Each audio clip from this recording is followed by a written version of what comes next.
Com muito gosto dou o meu testemunho sobre o que foi esta primeira sessão do Sínodo dos Bispos.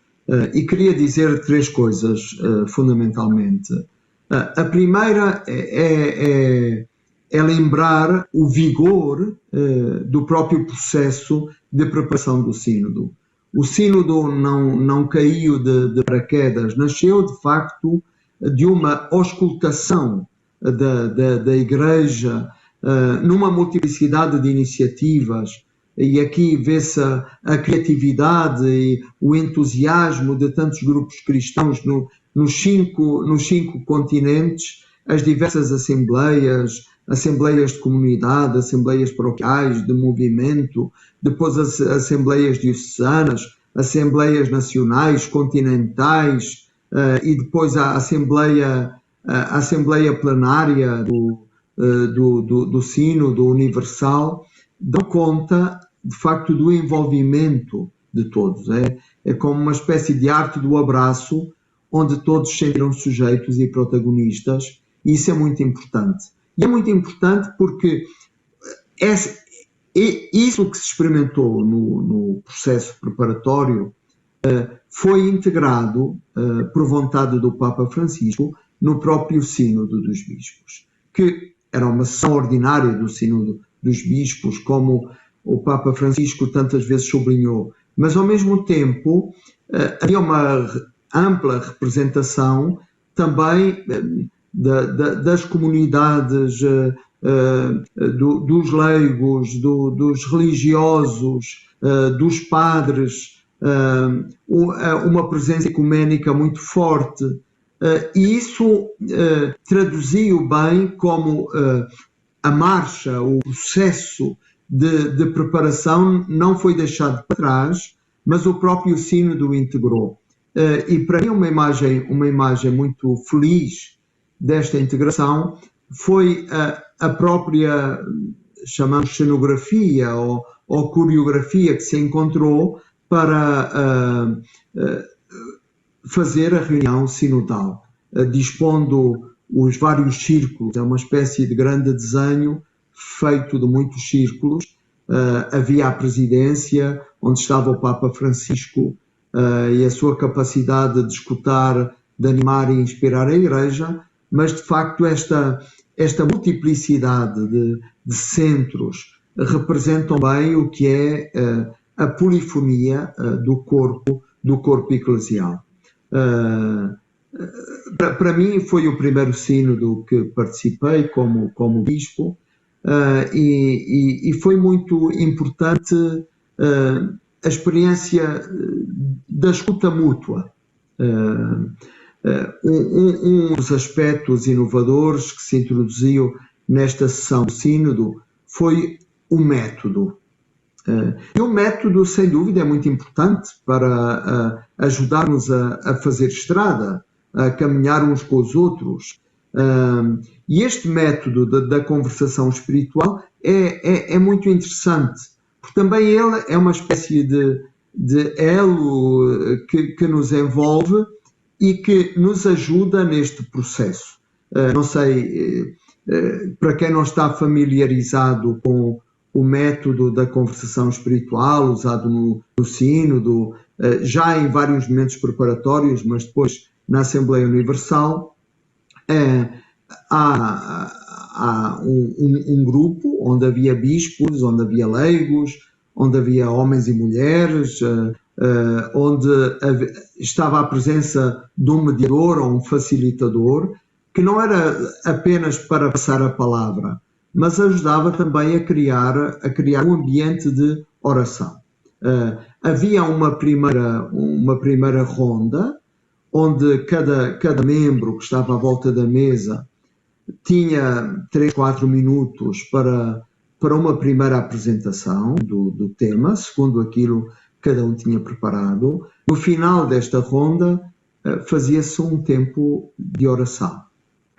Uma segunda ronda em que eu já não falava a partir do que tinha preparado e daquilo que havia dito, mas sublinhava um aspecto daquilo que havia escutado dos outros que me parecia muito importante. No final dessa ronda, de novo, um tempo de oração.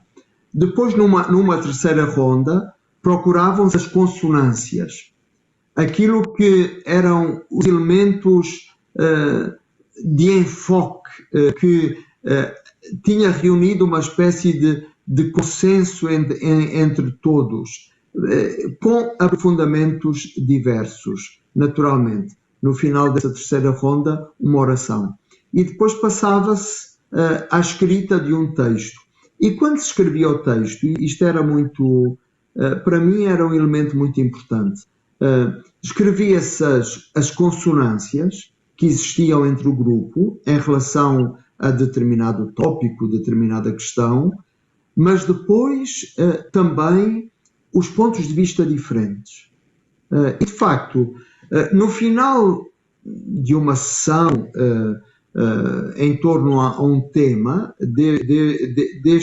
destas diversas rondas, com o tempo de oração, de abertura ao Espírito Santo, que no fundo é o grande protagonista da Igreja Sinodal, como recordou o Papa Francisco, no final desta ronda, sentia-se verdadeiramente como a diferença, a alteridade, os pontos de vista necessariamente distintos, porque cada um traz um mundo, representa uma igreja, uma cultura, uma determinada experiência. Tudo isso era contributo e não muro, ou não um problema, mas era uma parte da solução. Ajudava a refletir. Este processo de engendramento espiritual foi alguma coisa que, vivido dia após dia durante um mês, sem dúvida criou um tónus, criou uma unidade entre aquela Assembleia, que primeiro eram simplesmente representantes das diversas igrejas, de diversas realidades eclesiais ou extra-eclesiais, mas que depois se tornou verdadeiramente uma assembleia de mulheres e homens que caminhavam juntos na fé. O documento final, na minha opinião, merece bem ser conhecido, merece ser metabolizado pelas comunidades, ser verdadeiramente apropriado, e é um texto que, não tendo a preocupação de avançar já uma palavra, uma solução ou definir um caminho, é um texto sincero, um texto corajoso, porque por um lado tem a profundidade de um olhar para a Igreja, que não se entende simplesmente como uma instituição. A Igreja tem essa dimensão espiritual fundamental, essa dimensão carismática. Não se entende a Igreja sem o dinamismo da Santíssima Trindade, não se entende a Igreja sem o Espírito Santo. E essa abertura à dimensão mais profunda da Igreja, a sua dimensão teológica, é sem dúvida central. Mas, ao mesmo tempo, é uma igreja com pés no chão, que percebe que este é um tempo de mudança, que a igreja precisa de um elan, precisa de um estilo mais evangélico, mais missionário, e que a missão nos tem de fazer redescobrir ou caminhar para uma igreja mais ministerial, uma igreja capaz de integrar o contributo de todos os seus membros. E isso, digamos, é muito importante. Eu penso que a Igreja sai reforçada deste processo sinodal, porque se redescobre a importância da participação de todos na missão da Igreja. E como se diz no documento final do Sínodo, a Igreja não tem uma missão, a Igreja é uma missão. E por isso a capacidade de falar do presente, das suas dificuldades, aprofundar os problemas, ver que a Igreja tem de caminhar em diversos âmbitos. Por exemplo, um dos temas, sem dúvida importante, foi o papel da mulher no interior da Igreja e como esse protagonismo feminino se tem de traduzir também na realidade concreta das comunidades. E o Papa Francisco diz diversas vezes, disse eu também no Sínodo, que a Igreja é mulher, que a Igreja é mariana, não é apenas petrina. Isso digamos, são passos importantes, mas o facto também de o documento, nos seus vários pontos, ter sido aprovado por uma maioria muito ampla, diz quanto este processo foi vital para se chegar a esta etapa. Agora, de novo, se devolve o sínodo às comunidades em vista da sessão de outubro.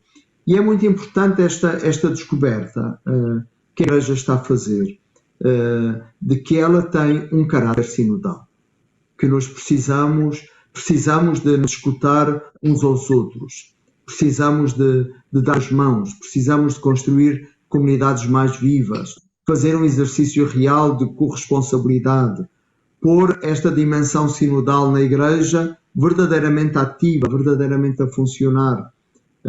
É esse o desejo do Papa Francisco, que não cessa de estimular a Igreja a ser fiel àquilo que o Espírito lhe diz hoje.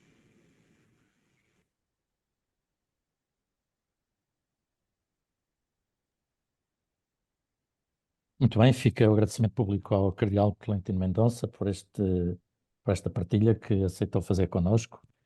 E eu apresento então agora os outros 3 intervenientes e, vindo de norte para sul, começarei por dar a palavra à Fátima Almeida, que é casada e mãe de 3 filhos. A Fátima fez um percurso profissional na indústria têxtil, esteve 10 anos como dirigente livre na Juventude Operária Católica e na Liga Operária Católica, atualmente Movimento de Trabalhadores Cristãos. Foi também coordenadora da Liga entre 2007 e 2013 e co-presidente do Movimento dos Trabalhadores, co-presidente mundial do Movimento dos Trabalhadores Cristãos entre 2017 e 2021. Faz atualmente parte da Comissão Justiça e Paz de Braga. Temos a seguir o padre Nuno Miguel Santos, de Coimbra, é reitor do seminário e também capelão da Universidade de Coimbra, onde, aliás, tem desenvolvido várias atividades, nomeadamente com estudantes, algumas delas relacionadas com o sínodo, porventura. Ouçam, se nos focarmos no que estamos a ver, a tela não nos perturba para já, desde que não haja ruído é o que importa. Mas agradeço a quem está a compartilhar tela que não o faça. Se Maria Teresa Cardoso puder tirar a partilha da tela, seria bom. Sim. Maria Teresa Cardoso, não sei quem é, mas convinha que tirasse a tela que está a partilhar connosco, está bem? E, por favor, evitem mexer no ecrã, porque assim não estamos sempre a interromper-nos uns aos outros. Dizia o padre Nuno Miguel Santos, é capelão da Universidade também, da Universidade de Coimbra, tem desenvolvido várias atividades, incluindo com alguns grupos de estudantes, e porventura poderá falar-nos sobre isso, na perspectiva sinodal, inclusivamente tem havido várias coisas, e é ainda professor convidado da Universidade Católica. Finalmente o José Carlos Prazeres, um pouco mais a sul, também casado, com 3 filhas, é membro do Conselho Pastoral da Paróquia de Fátima, e a partir daí é delegado sinodal da paróquia e desde a Jornada Mundial da Juventude, penso que estou a dizer bem, José Carlos, está a acompanhar o grupo de jovens da paróquia. Feitas as apresentações e pedindo de novo à Teresa Cardoso, não era? Teresa Cardoso, sim. Me está a ouvir, que retire, por favor, a partilha de tela e, por favor, evitem então mexer no vosso ecrã, que é para não estarmos... Agora temos outra pessoa a partilhar. Ok, estamos direitinhos. Por favor, evitem mexer no ecrã para não estarmos com estas interrupções. Eu dava a palavra então à Fátima Almeida. Em 12, 15 minutos, Fátima, a palavra para nos dizer enfim, o que se aprouver em termos de caminhos de futuro para o debate sobre o sino. Ok. Boa noite e obrigado ao Sete Margens pela oportunidade desta partilha. Boa noite a todos os participantes neste encontro-debate. Eu vou partilhar convosco os 2 anos de percurso do Grupo Sinodal na Diocese de Braga, que nasceu por causa do sínodo. Na descrição que vou fazer, não vou falar especificamente de dificuldades, mas do caminho realizado, ressalvando que as dificuldades existem, a começar pela apatia e pouco interesse de tantos responsáveis na Igreja por este processo sinodal, o desânimo que se vai sentindo em cada um, a cada momento, os muitos outros compromissos que impedem participações, os silêncios, o gerir diferenças e formas de pensar diferente, os que vão ficando pelo caminho sem explicação ou porque o entusiasmo deste caminho sinodal arrefeceu, a dificuldade de saber escutar e deixar o Espírito Santo trabalhar em cada um de nós, são muitas, como acontece sempre que trilhamos um caminho que não conhecemos. Para o percorrer, temos que partir muita pedra dentro de cada um de nós, da Igreja e do mundo em que vivemos. Ficamos na esperança de que sejam essas dificuldades que a cada momento nos despertem e nos façam renovar e recriar novas dinâmicas, diálogos e partilhas deste percurso sinodal. A leitura que faço deste grupo é uma leitura pessoal, porque não estou aqui a representar o grupo. O Grupo Sinodal de Braga, que começámos por designar Grupo de Cristãs e Cristãos de Braga e Guimarães, iniciou o seu percurso sinodal em janeiro de 2022. Integra mulheres e homens dos meios operários e intelectuais, com profissões nas indústrias têxteis, no comércio, nos serviços, na educação e ensino superior, e partilham na sua trajetória de vida cristã e cívica a pertença a movimentos específicos da ação católica, dos movimentos operários e estudantis. Tiveram e têm responsabilidades de diferentes natureza na vida da comunidade eclesial, movimentos e associações sociais e eclesiais diversas, no movimento sindical, mas por diversas circunstâncias encontram-se, na sua maioria, afastados, desligados de algumas dinâmicas paroquiais. Este grupo contribuiu ativamente no apelo à escuta, através da reflexão, do envio da síntese para a Diocese e da participação e na intervenção nas assembleias sinodais. Em 2023, decidimos identificar o grupo com o nome Nós Entre Nós. As origens deste grupo começámos por nos sentir preocupados pela apatia, desinteresse, silêncio da maioria dos cristãos, das muitas paróquias da Diocese, dos próprios párocos e mesmo de alguns responsáveis diocesanos que pareciam mostrar-se mais preocupados em falar das regras e dos cuidados com esta consulta ao povo de Deus, em contraste com a dinâmica do caminho sinodal, da escuta e do discernimento, que esta escuta ao povo de Deus e aos homens de boa vontade poderia proporcionar. A dinâmica da Diocese parecia mais focada para uma auscultação ao interior da Igreja, que foi o que acabou por acontecer, e o anterior arcebispo tinha mesmo dito de não ser necessário a realização de assembleias sinodais na Diocese. Ao mesmo tempo, cada um de nós sentia a interpelação e o apelo constante do Papa Francisco e pensávamos o quão oportuna podia ser esta escuta sinodal para um olhar mais renovado e uma leitura dos sinais dos tempos mais atualizada na Igreja e na sociedade. O impulso vinha-nos também do testemunho evangélico e profético do Papa Francisco, manifestado em tantas atitudes de encontro, de escuta, de pedidos de perdão, de humildade. Destas preocupações, interpelações e de vontade de realizar este percurso sinodal como grupo, começámos por refletir e partilhar uns com os outros as seguintes questões. Um olhar à nossa fé em Jesus Cristo e à Igreja a que pertencemos, imaginarmos como sonhamos a Igreja e o que seria capaz de nos mobilizar. Salientamos desta reflexão o sonho de que, junto com outros crentes, poderíamos protagonizar o renascer de uma Igreja mais reconhecida e identificada no Evangelho da Alegria, das Bem-aventuranças, encarnada na vida das pessoas, nas suas alegrias e esperanças, angústias e sofrimentos. Uma Igreja acolhedora e determinada na valorização e concretização do caminho sinodal. Reconhecedora do valioso contributo das mulheres em toda a dinâmica eclesial e na sociedade.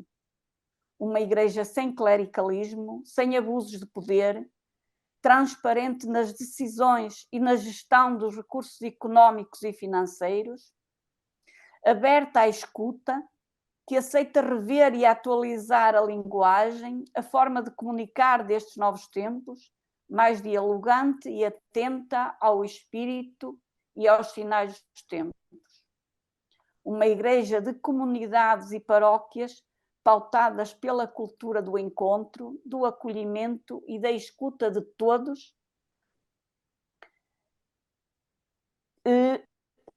sem exceção, valorizando movimentos eclesiais, catequese, formação contínua, com conselhos paroquiais vivos e dinâmicos. Com reuniões mensais e bimensais regulares, quase sempre online, este grupo conseguiu também organizar um jantar presencial para estimular o convívio e os laços de amizade entre todos nós. Participámos, entre outras, na primeira Assembleia Sinodal de Braga, onde todos os membros do grupo intervieram apresentando as lacunas da síntese apresentada e o que, a nosso ver, faltava incluir. Foram intervenções diversificadas que, junto com outras intervenções, melhoraram muito a síntese final. Tivemos um encontro como grupo sinodal com o arcebispo Dom José Cordeiro, que nos acolheu bem, nos escutou e nos animou a continuar. Realizámos um encontro público sobre os abusos de poder na Igreja e fora dela.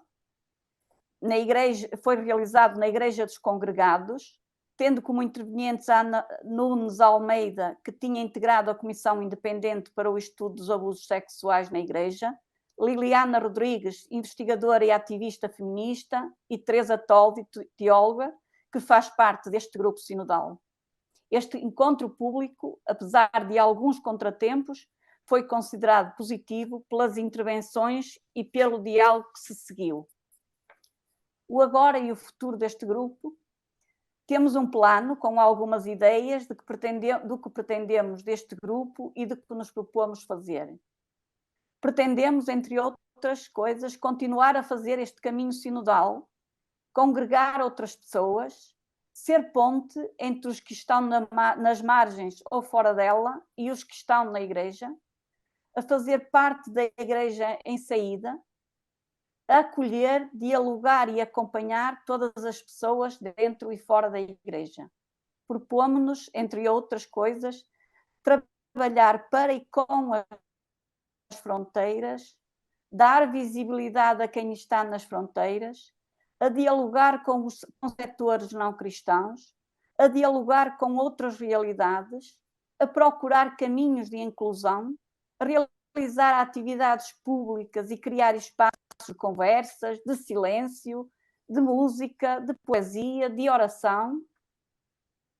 Neste momento, estamos a refletir as propostas como resposta ao relatório da primeira Assembleia Sinodal, um relatório que nos pareceu bem conseguido, com sugestões bem pertinentes e conforme constatações e desafios da escuta ao povo de Deus. Sublinhamos o ponto 4 sobre os pobres como protagonistas do caminho da Igreja, o ponto 8, a Igreja que é missão, o 9, as mulheres na vida e na missão da Igreja, e outros que consideramos nos ajudam a nós e às comunidades eclesiais a continuar a dar vida a este percurso sinodal.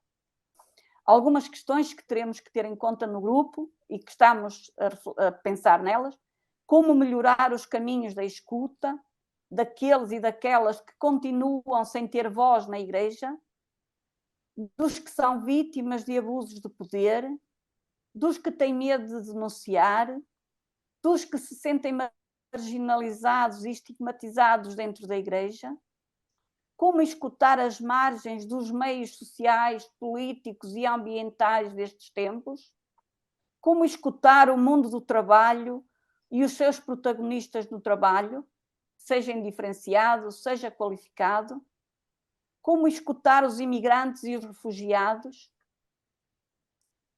Mais internamente, como poderemos gerir e melhorar os nossos encontros, que maioritariamente se têm realizado por Zoom, mas há uma vontade grande de os fazer face a face. Como aprender ou reaprender a deixar que as nossas ideias, as ideias de cada um, se deixem trabalhar pelo Espírito Santo, como nos é constantemente sugerido neste caminho sinodal. Como podemos acolher e encarnar os desafios e os estilos de vida que nos são propostos no relatório da Assembleia de outubro.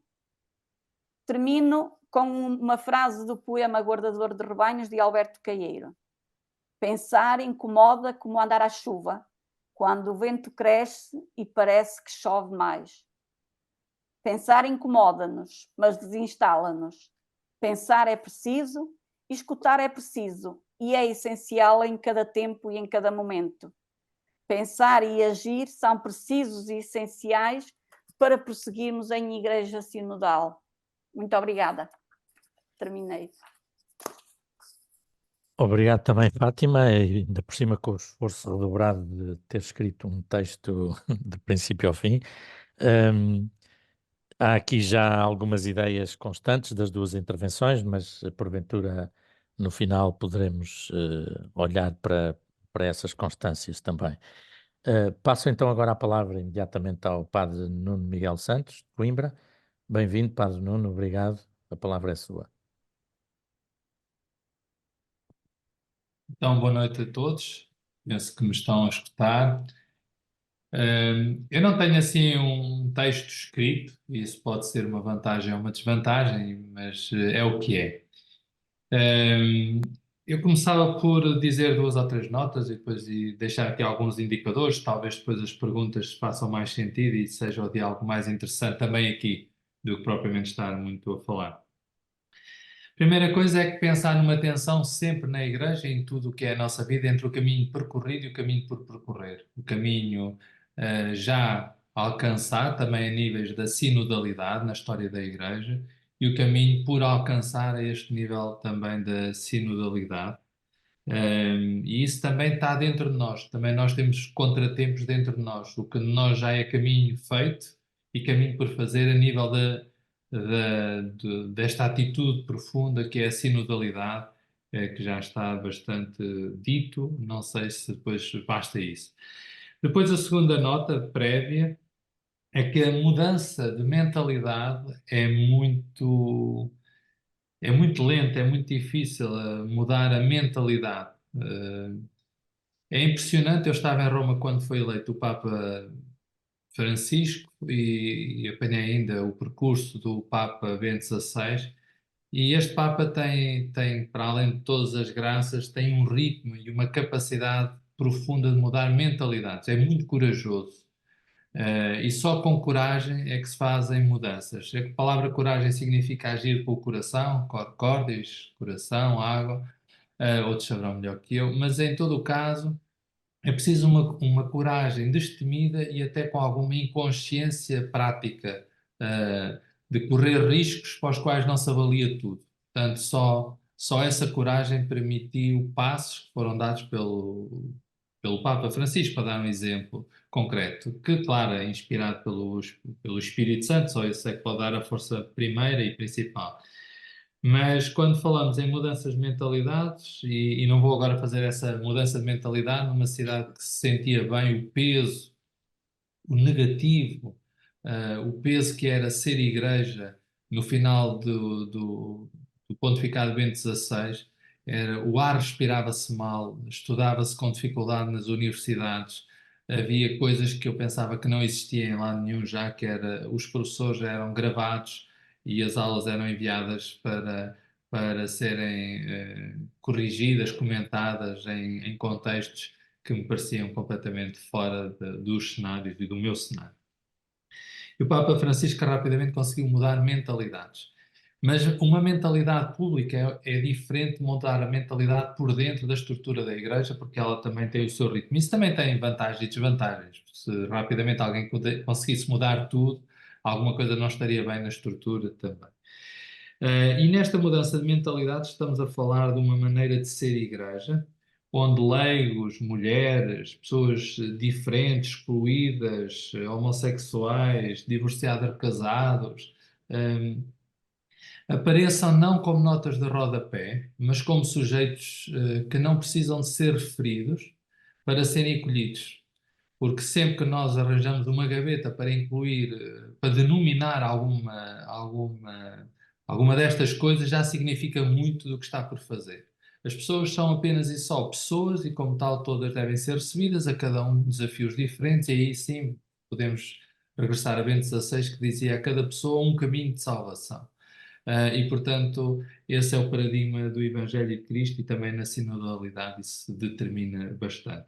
Mas dentro das nossas cabeças há muitos pré-conceitos que condicionam em absoluto, e são culturais, são regionais, são muita coisa que nós não conseguimos excluir e, portanto, habitam-nos e determinam-nos e condicionam.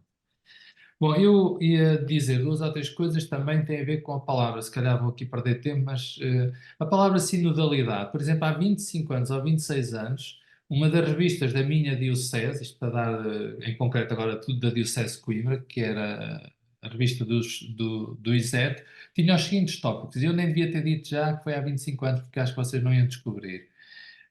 Primeiro texto, sinodalidade, vertente operativa da comunhão. Crovim da Silva. Sínodos em Portugal, um esboço histórico. Manuel Clemente. Igreja em Sino, de Caminho de Renovação. Jorginho Rocha. Experiências sinodais em Portugal. Braga, Jorge Ortiga. Aveiro, Maria Luísa Pinho. Coimbra, João Labrador. Leiria, Jorge Guarda. São 4 dos 6 artigos desta revista. E, portanto, há 26, 27 anos, o tema que estamos agora a falar estava a ser falado. A minha diocese fez um sínodo, por exemplo, mas há agora um outro tópico para isto ir andando. Não sei se vos acontece convosco, mas a mim acontece. No meu Word, quando eu escrevo sinodalidade, aparece-me sempre erro. Não sei, se calhar no vosso não dá, mas no meu dá. Sínodo funciona e passa, mas sinodalidade aparece como erro. Isso pode ter qualquer coisa de graça, que é, talvez, a descrição não seja difícil de concretizar, mas o ritmo e o dinamismo no meu computador ainda não está. E eu, de propósito, também não quis corrigir para que o computador continuasse a assinalar-me este erro e isso me provocasse algum pensamento. Em concreto, nesta Diocese de Coimbra, ainda para fazer história, já que é isso que também aqui queria trazer, para não irmos a correr já para o presente, em 92 tivemos o Congresso dos Leigos, que foi uma experiência profundamente sinodal, ao qual eu não tive acesso direto, isto é, como leigo, presenciar e ativamente, mas pude ler as atas, falei com muita gente que esteve ligada a esse congresso. Foi um verdadeiro sínodo. Naquilo que representou nomes como Zé Dias, Carlos Neves e tantos outros, homens que fizeram marcaram muito aquele tempo. Depois houve um sínodo diocesano de 93 a 99, talvez não com tanto dinamismo quanto o Congresso dos Leigos, portanto também aqui é engraçado ter sínodo no tópico, nem sempre realiza o conteúdo. E pronto, e depois podíamos juntar agora coisas mais contemporâneas, para além daquilo que todas as dioceses à partida têm, como seja, para além do sínodo dos bispos, temos os conselhos presbiterais, os conselhos consultores, os conselhos pastorais. Bom, ultrapassando essas partes que estão ditadas pelo direito canónico, nós na nossa diocese temos um secretariado de coordenação pastoral, que tem cerca de 10 anos. Esse secretariado de coordenação pastoral está a coordenar todo o dinamismo dos secretariados em termos de referências, de objetivos, cria sintonias, reestrutura a parte dos secretariados, tem um pensamento para a diocese. Escrevemos juntos, por exemplo, as notas pastorais. O nosso bispo não escreve a nota pastoral, nós damos os tópicos, ele faz uma proposta, e depois dessa proposta nós corrigimos, e portanto as notas pastorais são reescritas por um grupo de 6, 7 pessoas, onde estão leigos, mulheres, padres também, diáconos, e pronto. E é um trabalho duro, porque é um trabalho que nos consome muito, temos reuniões mensais, mas são muito exigentes a esse nível, e portanto é um trabalho que eu acompanho desde praticamente a sua criação. Depois tive alguns anos fora, mas que continuo a acompanhar o secretariado de coordenação pastoral. Pronto, depois temos todos os outros secretariados que não vale a pena aqui falar, mas deste secretariado de coordenação pastoral houve reforço, por exemplo, na criação das unidades pastorais. Neste momento a nossa diocese tem estado em renovação, e tudo isto são dinamismos sinodais, nas unidades, portanto os arciprestados, unidades pastorais, e passando agora talvez uma novidade no país, criámos as equipas de animação pastoral. Depois posso dizer o que isso significa, mas cada unidade pastoral foi desafiada a ter, e não estou a dizer que todas tenham, é um caminho que é acompanhado. Esta equipa, o secretariado, depois acompanha as estruturas, se estão a concretizar, se não estão a concretizar, fazemos follow-up, procuramos perceber, às vezes de uma maneira até um bocado de Excel, que é um bocado dramático, mas também temos que criar alguma pressão para que as coisas aconteçam, ou pelo menos que sejam confrontadas quando não acontecem as razões pelas quais.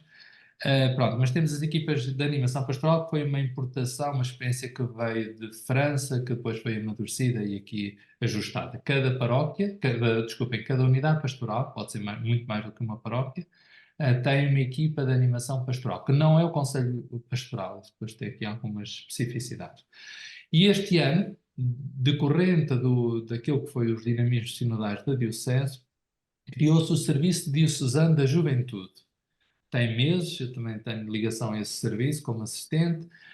O Serviço Diocesano da Juventude está em articulação e coordena o Serviço da Pastoral do Ensino Superior, o Secretariado da Pastoral Juvenil e os últimos anos de catequese. Ou seja, trabalhamos com um grupo, aquilo que chamamos os jovens, 15-30. Ou seja, trabalhamos e temos atividades e coordenamos o trabalho que se fazem nestas áreas entre os 15 e os 30 anos, e que estamos a criar uma estrutura que vá preparar depois aquilo que é o desafio que o Bispo nos lançou, o Sínodo dos Bispos, o Sínodo Diocesano de Jovens, peço desculpa. Mas para não avançar para um Sínodo Diocesano de Jovens que tivesse condicionado só aquilo que já é o trabalho existente atualmente, retomámos algumas das coisas que foi do COD, portanto o Comitê Organizador Diocesano da Jornada Mundial da Juventude, e estamos a retomar alguns desses dinamismos, reconfigurando-os, claramente, terminou uma etapa, começa outra, mas a partir deste objetivo. E, portanto, o Serviço Diocesano da Juventude, por exemplo, ontem teve a sua primeira apresentação, diríamos, em termos de coordenação global, com o lançamento da caminhada para a Quaresma, para todas estas idades e para todos estes serviços, na quarta-feira de cinzas, que era uma celebração, só para percebermos também que normalmente tinha pouquíssima participação juvenil, e que é da Diocese, presidida pelo nosso Bispo, e que ontem teve já esta tónica, ou essa graça de poder contar com o CNE, também não referi há pouco, também faz parte, os escuteiros, Depois, então, o Secretariado da Pastoral Juvenil, o SPES, o Serviço do Ensino Superior, e a catequese, que não tem sido tão fácil, mas pronto. Tudo isto tem dificuldades, penso que toda a gente já sabe, essa parte não é preciso dizer, nada disto é ideal e tudo isto tem muitas dificuldades e tudo isto é muito lento, portanto, se precisarmos deste refrão, de quando em quando retomemos. Pronto. Se calhar daqui, deixa-me olhar para o meu tempo, tenho mais 3 minutos. O que é que eu quero dizer nestes 3 minutos? O sínodo e a sinodalidade, para mim, o que é que este Papa traz de novo com esta reflexão? Traz como método. Como método, isso significa o quê? É a maneira da Igreja trabalhar, é uma atitude, é um método, é uma ontologia de relação. De relação. E até ao sínodo, até à última Assembleia, o método não tinha geografia, não tinha arquitetura. O Dom Tolentino dizia a coreografia da reunião. Não tinha coreografia nem tinha arquitetura. E a partir da última reunião resultou também numa arquitetura que faz a diferença. As mesas redondas, num espaço amplo, sem hierarquizações, e a cada mesa está um bispo, um leigo, uma mulher, um homem casado, sem isso configurar a primeira fila ou a segunda fila. Até então, como sabem, penso que não estou a dizer nenhuma incorreção, corrijam-me se não estiver correto, mas a aula sinodal era um anfiteatro, como são quase todas as nossas assembleias na igreja e como são quase todas as nossas reuniões magnas na igreja. São anfiteatros e atenção, a escola já é a mesma coisa, o desafio da sinodalidade não se exclui, não se esgota na igreja. Quem dá aulas como eu sabe exatamente o que é dar aulas. São do século XIX para pessoas do século XXI e, portanto, dificilmente nós acertamos o passo. Só falta estarmos com a mentalidade do ESSA, mas é praticamente o mesmo. Portanto, nós continuamos genericamente a dar aulas como se estivéssemos mais ou menos no século XIX, só com citações do século XXI. Mas voltando aqui, também a Nuno, mais um sinodalidade é um minuto, desafio. só para Diz? terminar. Mais um minuto, pode ser? Sim, 1 minuto e 8 segundos, eu estou a acompanhar. 7 segundos, 6 segundos. E então, isto dispara, como na aula sinodal, aos 3 minutos cortam. Portanto, eu também vou fazer o mesmo. Então, estava a dizer que esta geografia para mim é muito importante, esta arquitetura é muito importante, porque a prosémica, que já agora é um estudo, tem uma origem pelos anos 60, 63, com um antropólogo, Eduardo Hall, que é uma das coisas que eu gosto muito de estudar há muito tempo, tem a ver com a geografia do espaço. O espaço configura atitudes de escuta ou não, de proteção, e a Igreja nisso está muito, muito atrasada. Na minha opinião, a sinodalidade ainda não ganhou espessura nas nossas assembleias, na nossa geografia de espaço.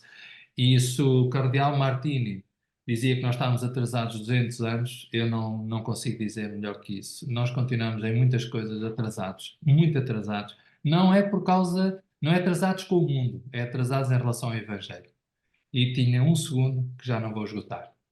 Obrigadíssimo. E essa perspectiva de como é que a sinodalidade tem sido traduzida também numa estrutura diocesana, e até com essa referência histórica que fez, que me pareceu muito importante também. Penso que isso que nos trouxe é interessante também desse ponto de vista. José Carlos Prazeres, como recordei, como apresentei, vem de Fátima, é de Fátima, e a palavra ao José Carlos, então, que agora não estou a ver no meu ecrã, mas Boa noite. José Carlos, viva, Está a muito ver? bem, bem-vindo.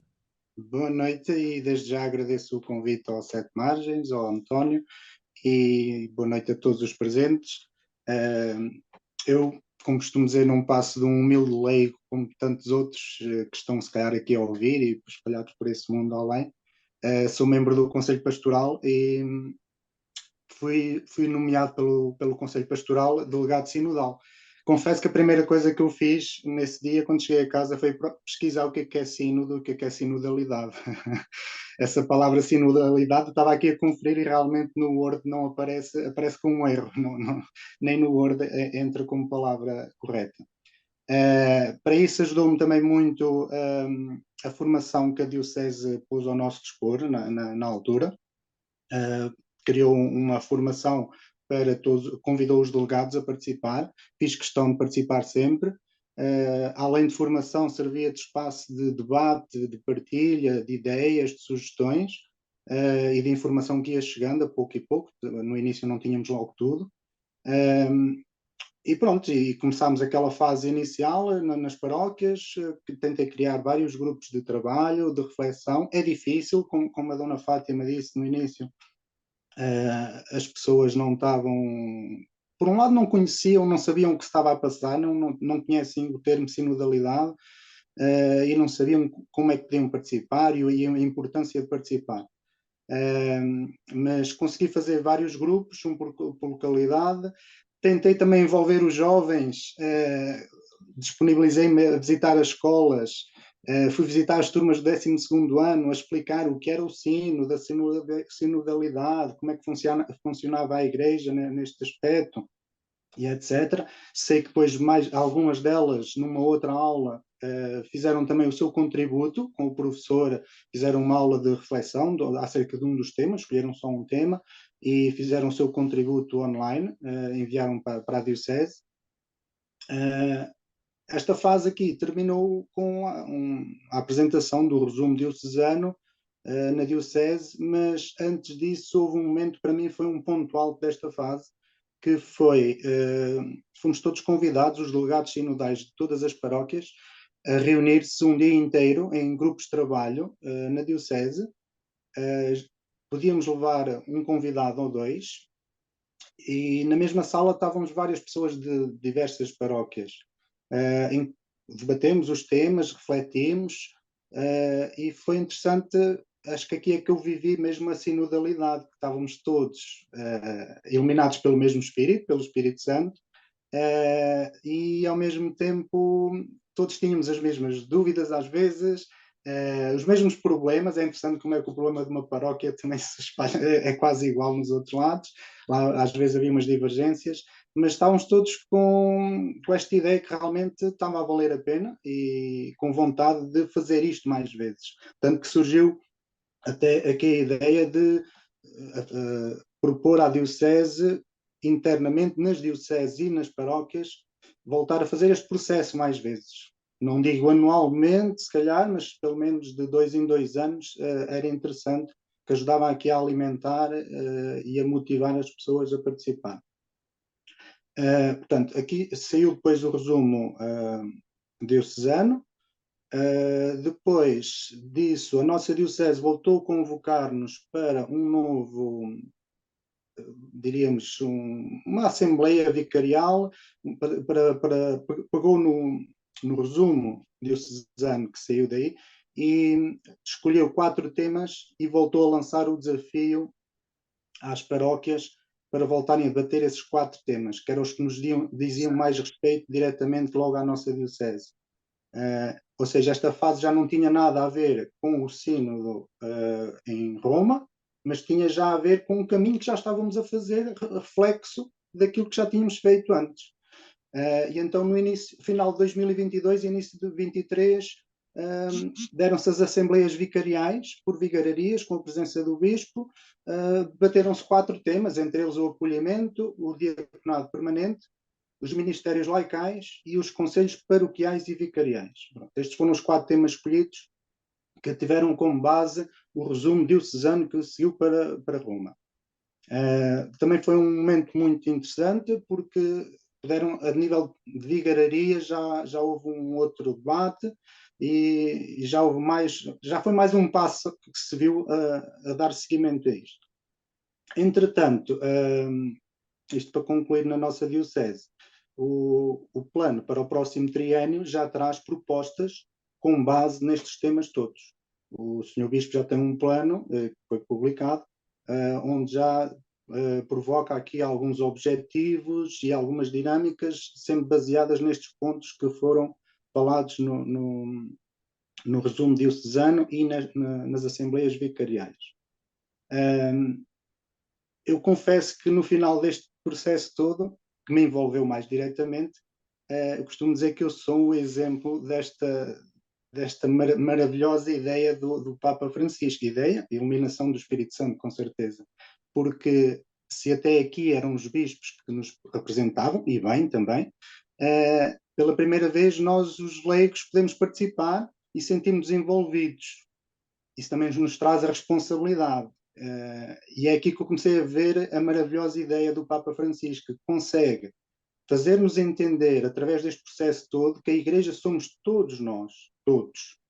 Não é só os bispos, não é só os padres, não é só os mais presentes na Eucaristia, mas são todos os batizados. Mas para isso leva-nos a participar, mas leva-nos a mostrar que também temos a responsabilidade, desde o mais pequenino até ao grande, todos têm responsabilidade e todos são atores ativos nesta missão que é levar a Igreja pelo mundo. Pronto, isto é a minha participação e a minha visão daquilo que aconteceu.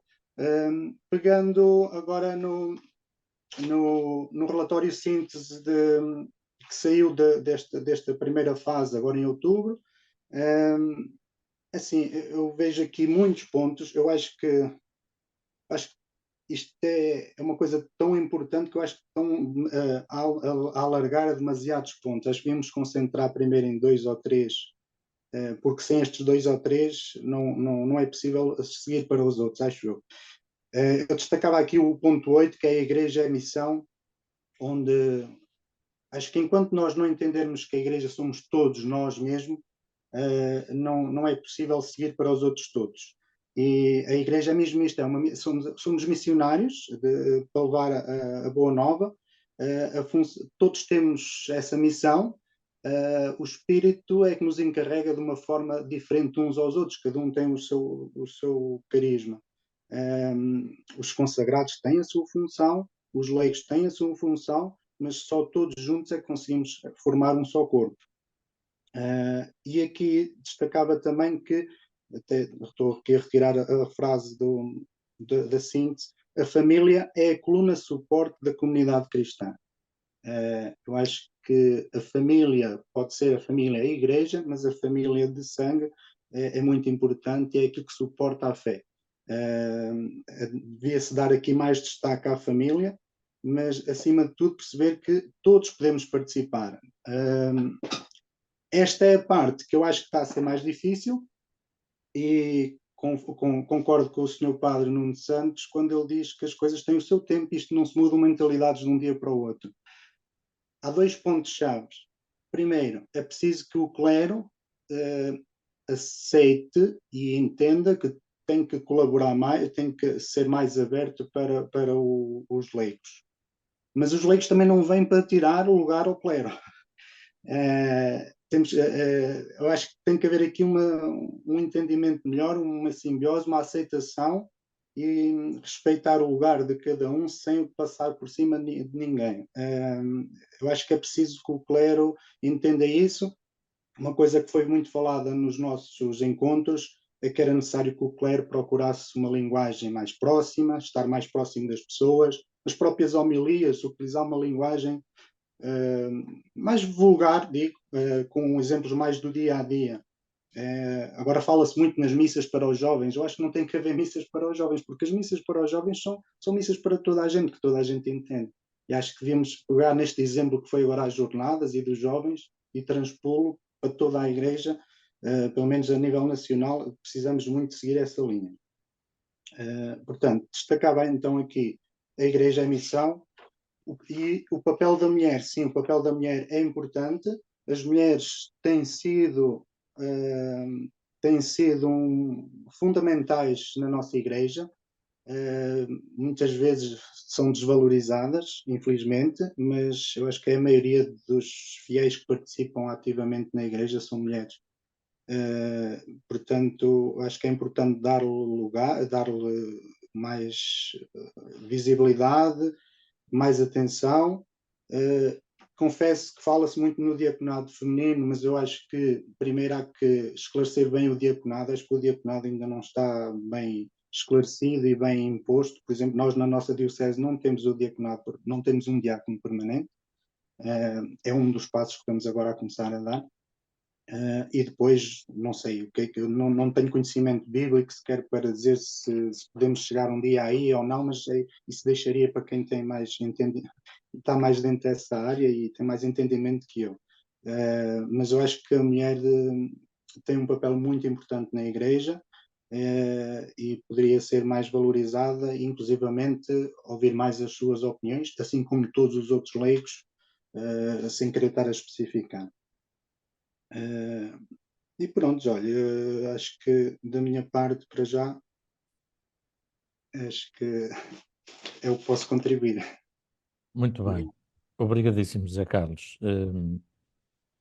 Pela minha parte, acho que foi muito estimulante esta vossa reflexão e, portanto, agradeço de novo.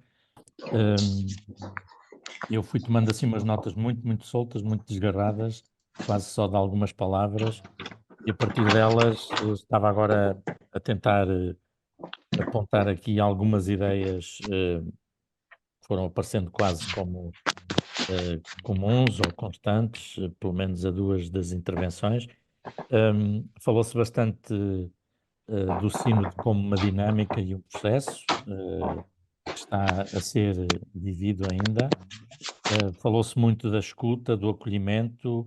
O Padre Nuno falava do método, que era uma novidade, referindo-se-lhe como a ontologia da relação. O Tolentino falava da cenografia e da polifonia, portanto, tudo coisas que têm a ver com essa dimensão da escuta, do acolhimento. Depois, também reconheceram, pelo menos dois de vocês, a dificuldade, por um lado, a importância da mudança de mentalidade que o sínodo está a provocar, por outro, também algumas dificuldades nessa mudança de mentalidade. Referiram-se temas nesse capítulo como as mulheres, os homossexuais, os jovens, a própria estrutura de conselhos pastorais e outras estruturas dentro da igreja, etc. Finalmente, um quarto tópico, se eu tinha uma arrumação como outras quaisquer, mas que porventura haverá outras arrumações melhores que vocês terão feito, a ideia do ser ponte e de uma igreja mais ministerial. E aí surgiu também a questão do diaconado em duas ou três intervenções. Bom, a nossa proposta agora seria, como no outro debate de há dias, abríamos o espaço para quem quiser intervir. Vamos combinar, para que não haja aqui de novo atropelos com ruídos laterais. Quem quer intervir tem aqui em baixo uma carinha que diz reações, clica aí, levanta a mão, aparece o símbolo e eu vou dando a palavra à medida que for aparecendo esse pedido do levantar a mão. E ao fim de 3, 4 intervenções, consoante elas forem mais perguntas, mais comentários, eventualmente vocês, os três, poderão fazer uma curta resposta, um curto comentário, e depois teríamos uma segunda ronda, eventualmente uma terceira. Tendo em conta o nosso atraso por causa daquele problema tecnológico no início, eu ia apontar para encerrarmos daqui a meia hora, sensivelmente. Portanto, teríamos meia hora para esta conversa. Obviamente, para falarmos o maior número possível de pessoas, convinha intervenções também o mais curto possível. Como normalmente nestas coisas é difícil haver uma primeira intervenção, podemos passar já à segunda, porque assim será mais rápido e mais eficaz. Temos de qualquer maneira aqui uma pergunta da Ana Nunes de Almeida. Bem-vinda, Ana, pela sua presença.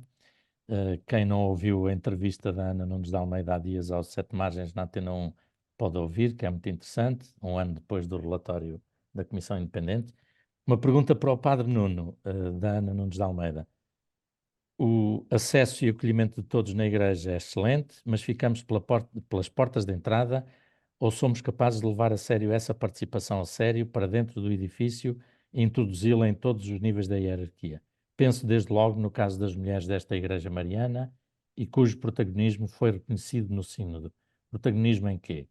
fica já a pergunta feita. Daqui a pouco daremos a palavra ao Padre Nuno. Alguém mais que queira intervir?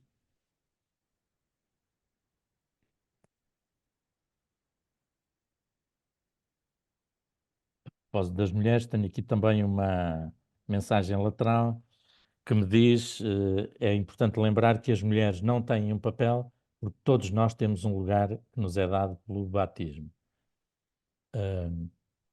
Alguém que queira mais intervir? Se não, enquanto vão pensando em perguntas ou pequenos comentários, Padre Nuno, quer responder a esta pergunta da Ana Nunes de Almeida?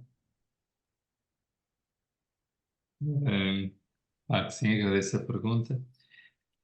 Eu posso não conseguir compreender o alcance todo da pergunta e, portanto, se houver necessidade, podem retomar a pergunta. A questão de escutar e de acolher não podem ser o fim da história. E, portanto, não basta acolher nem basta escutar. É óbvio que quando nós não acolhemos e não escutamos, não tomamos as decisões certas e, portanto, todo o processo fica inquinado ou fica fragilizado a partir daí. O problema antes poderia ser, estou a exagerar, obviamente, era não haver espaço para a escuta e, exagerando também, não haver espaço para o acolhimento. E, portanto, agora diríamos que estamos num segundo degrau, também em excesso esta definição. Estaríamos num tempo em que até a questão da escuta e do acolhimento até, e transversalmente, não apenas às mulheres, mas há lugar para a escuta e o acolhimento. Mas a questão é a participação e o envolvimento, que é um passo que é determinante e que ele tem uma história complexa. Por exemplo, em Portugal, e falando dos leigos em geral, das mulheres em particular, mas não, este particular não só porque era a pergunta, é que depois quando nos sentamos a uma mesa, e eu já estive em situações dessas, exige que um leigo esteja no nível do pensamento de um padre, quando muitas vezes não lhe foi dado os mesmos contextos de formação, por exemplo. Uma vez que há leigos que têm esse nível de formação ou têm esse nível teológico de formação, seja o que for. É óbvio, quando o tema é teológico, tem que se dar a todos os participantes as mesmas as bases, pelo menos alguns elementos de base, de reflexão, para esse nível de formação. Portanto, há aqui uma questão de formação e de tema, de trabalho, diríamos, de acesso a texto, que muitas vezes, não tanto feito, depois torna essa participação desigual. Ou seja, vamos para uma assembleia, imagine, e depois, por exemplo, eu estou aqui a falar, não devia ser eu a falar, como é óbvio, é um padre no meio deste contexto sinodal, e eu convidei um leigo para falar. Ele não pôde estar e desde já faço a referência, agradeço a disponibilidade inicial dele, que é o Hugo Monteiro, que foi responsável do Código Coimbra e que agora está à frente do Serviço Diocesano de Jovens, da Juventude, mas o pai fazia antes e não pode estar. Portanto, até tínhamos decidido dividir um bocadinho esta partilha.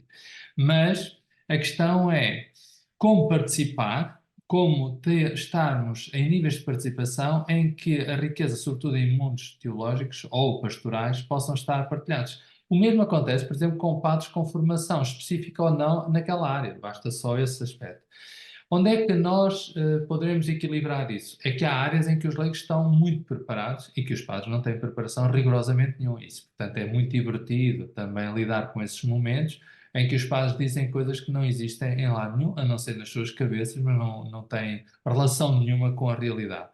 Portanto, se nós estamos a falar de temas que são específicos, há temas que eu diria de gestão, vou dar um exemplo da gestão empresarial ou da gestão até da pastoral, tem aqui um input muito mais forte em alguns leigos, que têm preparação, têm acolhimento, eu penso em alguns concretamente na minha diocese, que valem 10 padres em gestão, portanto, em gestão cristã, não estou a falar em gestão de empresas, estou a falar com espírito cristão. Temos leis que gerem melhor as suas empresas a níveis cristãos do que alguns serviços da nossa diocese. Portanto, isso nem sequer tenho nenhum problema com essa questão. Agora, há temas teológicos que precisam de uma base. E depois, quando nós temos, muitas vezes, ou irmãs que fizeram formação, ou leis que fizeram essa formação, nós percebemos que podemos estar a discutir o tema com alguma paridade. Mas isso também para se referir à questão das mulheres e do protagonismo das mulheres? O papel das mulheres. O papel das mulheres em concreto, das mulheres e os homens... Mais 30 segundos, que tenho aqui mais 3 pessoas a pedir a palavra. Eu costumo brincar com a ideia que qualquer dia são os homens a pedir cotas na igreja. Isso é, para mim, sinceramente, é mais ou menos Para mim, se a igreja é diversa, ela tem que estar representada. Se as mulheres existem na igreja, elas têm que estar representadas em todas as coisas. E às vezes nós não temos porque elas não querem, umas vezes porque os homens não querem, outras vezes porque os pais não querem, outras vezes porque o contexto não permitiu, não sei. Mas, para mim, o papel das mulheres é tão natural que não chega a ser grande questão. A questão do envolvimento depois e a participação, diríamos, o que é que lhe damos de gestão do processo. Eu estou quase sempre a trabalhar com mulheres e quase sempre são elas a gerir as equipas onde eu estou. Para dar um exemplo, quase todos os trabalhos onde eu estou, ou são casais que estão à frente, ou são mulheres que estão à frente. Praticamente tem sido isso. Tirando agora aqui 2 serviços, o resto tem sido isso. Portanto, é uma questão mais de pôr as pessoas no sítio certo. E acho que as mulheres têm um contributo a dar. Não é único, nem é... Sinceramente, não acho que seja melhor que os homens. Acho que é que tem que estar sempre presente na pastoral universitária, com isso me cabe. Sempre que constituíamos a equipa de animação, era sempre um homem e uma mulher. Eu gosto muito da complementaridade e acho que isso é que é a riqueza. A Ana punha também a questão da participação em todos os níveis da hierarquia, mas eventualmente daqui a pouco podemos retomar. Joaquim Aí só uma nota, Freitas. só para dizer isto. Sim, Aí concordo inteiramente, a hierarquia e os espaços de decisão têm poucas mulheres, nomeadamente no contexto das dioceses. Já melhorámos, mesmo em Roma, no contexto do Vaticano, melhorámos alguma coisa, mas há aí muitíssimo caminho a fazer. Uhum. Joaquim, pergunta breve, por favor. Tens que ligar o som. Agora sim. Não temos o teu som, Joaquim. Da mesma forma que desligamos cá em baixo, tens que o ligar cá em baixo.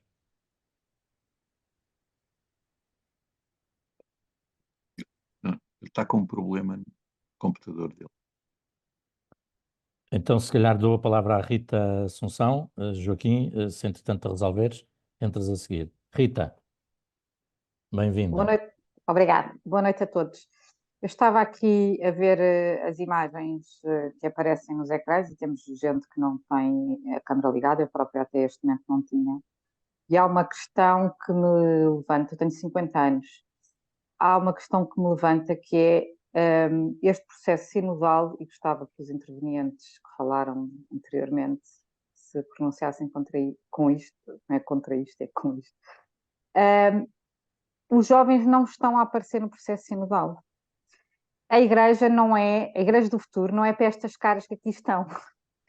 A igreja do futuro é para mim e para a geração abaixo de mim. E se há uma fase da vida das pessoas que têm crianças pequenas que é difícil o envolvimento, o antes e depois, faltam essas gerações neste percurso sinodal. Depois de uma JMJ que foi tão vivida em festa, como é que não se consegue, e como é que havemos de conseguir, chamar essa população para tratar do futuro da igreja deles?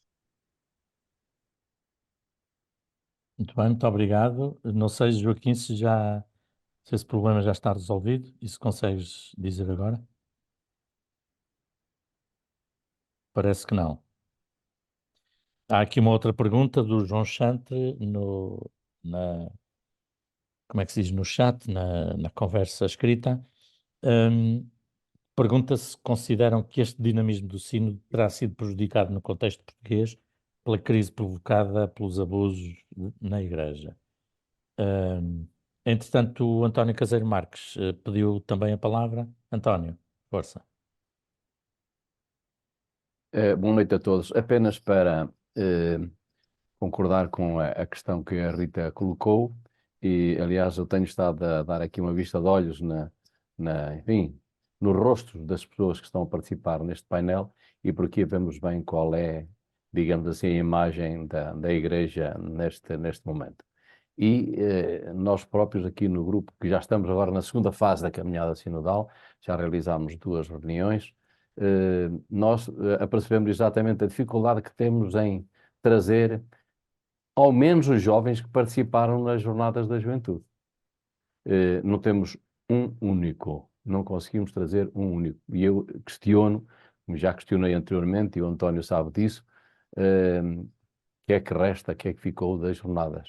Não estou a pôr em causa, evidentemente, mas é questão para nos interrogarmos, porque Dizemos desde há muito tempo que a Igreja perdeu os homens, perdeu as mulheres, como vemos, mesmo das senhoras que estão aqui, a maior parte são pessoas intradotas como eu, e estamos a perder os jovens quase completamente, o que é muito complicado. Portanto, no fundo é só para vir um pouco de encontro àquilo que a Rita questionou há pouco. Muito obrigado. Obrigado também. António, não Sim. sei se- eu peço desculpa, eu queria fazer uma pergunta, mas eu não consigo ver onde é que se põe a mão. Peço desculpa. Pronto, não tem mal, Joaquim, força. É o Joaquim Eu Costa também que está estou a a ver se intervir. ligava a minha câmara, mas. Já Aí estou. está. Desculpem. Eu queria aproveitar também, agradecendo, que fazia uma pergunta aos três e que tinha a ver com o seguinte. Enfim, também já agora também tinha reparado naquilo que as intervenções anteriores disseram, que é quanto à idade da maioria dos presentes. Mas tem um bocadinho a ver com isso, mas não necessariamente a ver com isso, mas tem a ver com o seguinte: em que medida é que a sinodalidade desse processo pode ser ocasião para aquilo que eu chamaria um diálogo intra-religioso. Ou seja, nós falamos, no outro dia, há 15 dias, era o dia, salvo erro, o dia anual do diálogo Do diálogo interreligioso, sim. interreligioso e do diálogo ecuménico, não é? Coisa de que se fala na Igreja há muitos anos, e todos os anos assinalamos os passos que a Igreja faz no diálogo com as confissões cristãs. Mas o que eu verifico, e muito destes últimos 10 anos, e com muitas das formas como todos sabem, como se as coisas estão a extremar muito dentro da Igreja, em relação à dinâmica do Papa Francisco. Em que medida é que há espaço, e agora estou falando da Igreja Portuguesa, naturalmente, em que medida é que há espaço de diálogo intrarreligioso? Faço também a pergunta, de alguma forma, também para o António, enquanto responsável do Sete Margens. Quer dizer, porque a sensação que eu tenho, isto é só um pequeno comentário, é que cada vez mais nós temos grupos dentro da Igreja em Portugal que falam todos, sempre, cada um para os seus grupos, dentro dos seus contextos. E todos sabem de que falamos, e grupos, para simplificar, grupos que têm posições ditas progressistas e outros que têm posições ditas conservadoras, em que medida é que essas posições e esses. Não é falarem uns para os outros e depois se lerem, em medida é que elas realmente se confrontam, em que medida é que somos igreja assim. Obrigado. Ok, obrigado, Joaquim, também. Temos aqui, tentando deixar espaço para uma segunda volta, o Manel Pinto também quer falar. Se calhar, Manel, inauguras a segunda volta. Temos aqui, então, várias referências à ausência dos jovens que não estão a aparecer, que nem sequer os que participaram na jornada. Eu poderia acrescentar que, obviamente, se a jornada andou 3 anos a pensar na logística, claro que os jovens não iam pensar no sínodo, tal como a jornada não pensou, não pôs os jovens a refletir sobre a questão, sobre Laudato Si, apesar de se dizer que era a jornada mais sustentável de todas, e, portanto, a ausência dos jovens é um problema que reconhecemos. Depois, a questão dos abusos, a Ana Nunes de Almeida escreveu aí na conversa lateral que o relatório só saiu há 1 ano, portanto já o sínodo estava em marcha há muito tempo. A pergunta era se o sínodo teria sido prejudicado em Portugal pela crise dos abusos, mas noto que houve também queixas de muita apatia e muito desinteresse em muitos países, não só europeus, mas nomeadamente da Europa. E sobrava a questão do protagonismo das mulheres também ao nível hierárquico, enfim, se quiserem dar uma breve nota sobre isso, e a questão do diálogo intrarreligioso que agora o Joaquim colocava. O que eu vos peço é aos três, 1 minuto cada um, portanto, respostas muito telegráficas, e depois abríamos uma segunda ronda de perguntas. Zé Carlos, começamos agora pelo Sul, ou pelo Sim. centro, neste caso o centro do país, mas mais a Sul, vocês três. Queria só fazer uma observação em relação à intervenção do Padre Nuno Santos, que quando ele falou do mesmo nível de formação para debater os temas, aqui leva-nos a um ponto, a capacidade de voto, o poder de voto no sínodo. O poder de voto no sínodo, eu sou da opinião que deveria ficar à mesma nos bispos só e não nos leigos, porque eu acho que nós os leigos não estamos ao nível dos bispos para debater todos os temas, não temos essa formação. Relativamente aos jovens, eu estive nas jornadas, eu acompanhei também as jornadas e participei, etc. Mas o que se passou nas jornadas não foi a nossa igreja que fez aquela festa, não foi a igreja portuguesa. No fundo, aquele ambiente todo foi fruto dos grupos que vinham de fora. Eu reparei que os portugueses ficavam muitas vezes a olhar, não estamos habituados a viver a igreja desta forma. É isto que está a faltar na nossa igreja, viver a igreja de uma forma mais alegre, mais simples, com um discurso que os jovens escutem, porque assim, um senhor padre estar a ler um documento muito bonito e muito bem escrito, ao fim de 2 palavras, os jovens estão a olhar para o lado e estão a dizer: olha, isto é uma autêntica seca, peço desculpa a expressão, mas é isso mesmo. Tem que se falar com palavras mais simples, que tanto dá para os jovens como dá para os adultos, e transmitir mais alegria na igreja. Por isso é que os jovens se afastam, não querem saber, porque não estão para aí virados, porque não se sentem cativados. É isto mesmo. E as jornadas poderá ser um ponto de arranque a partir de agora. Os poucos que querem continuar esta caminhada, contagiar os outros, mas tem que haver esta transformação de mentalidades dentro da igreja que não se faz de um dia para o outro. Ok, obrigado, Padre Nuno.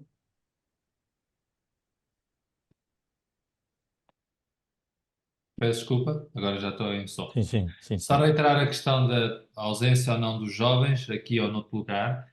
A minha diocese fez precisamente um questionário por inquérito em 2022, em novembro de 2022. Eu estive também nessa coordenação desse trabalho e conheço o trabalho. A minha diocese tem 525 mil habitantes, são 271 paróquias.